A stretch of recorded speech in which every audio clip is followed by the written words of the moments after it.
Assalamu alaikum warahmatullahi wabarakatuh. Kwa leo maongeo yangu ya leo ni mambo ambayo yanahusia mambo innovations in the religion.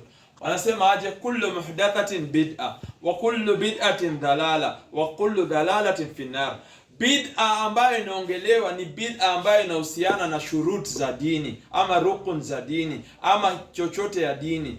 Hizo ndo bid'a ambazo zinaongelewa. For example, wewe kwa pali huko mtume wako anafanya jambo fulani, alafu unatokea na yako unaifanya. Hiyo sasa ni bid'a ya dini.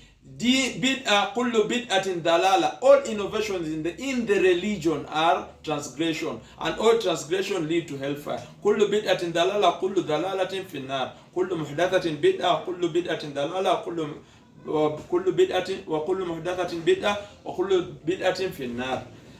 Sasa ya kusema kwamba simu hizi ni teknolojia, unafaa kujua hata Nabii Nuh alifundishwa kutengeneza meli. Hiyo ni teknolojia, hiyo si bid'a. Kutumia simu ni teknolojia, si bid'a. Nabii Suleiman na Nabii Daud walifundishwa, iko kwa Qur'an, kutengeneza battle coats of mail kama bulletproof. Hiyo wakati ilikuwa ni battle coats zimetengenezwa na chuma, yani ni za kupigana. Hizo ni teknolojia za kusaidia na maisha, hizo si bid'a. Kwa hivyo unaweza safiri na ndege, unaweza safiri na gari, unaweza tumia simu, lakini usifanye simu ikutoe katika msingi ya dini. So bid'a ni vitu ambazo zimeongezwa katika dini. For example, wakati wa mtume yeye alipofariki, watu walikuwa wanataka kufanya tasbih.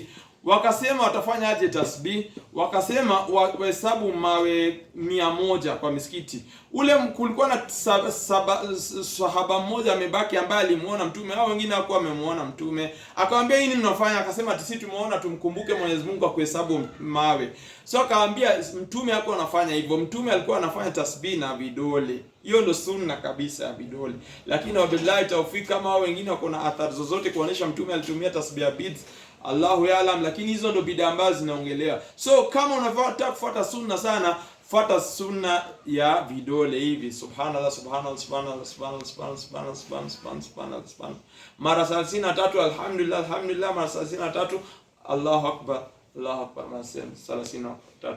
Wa hada, assalamu alaykum wa rahmatullahi wa barakatuh.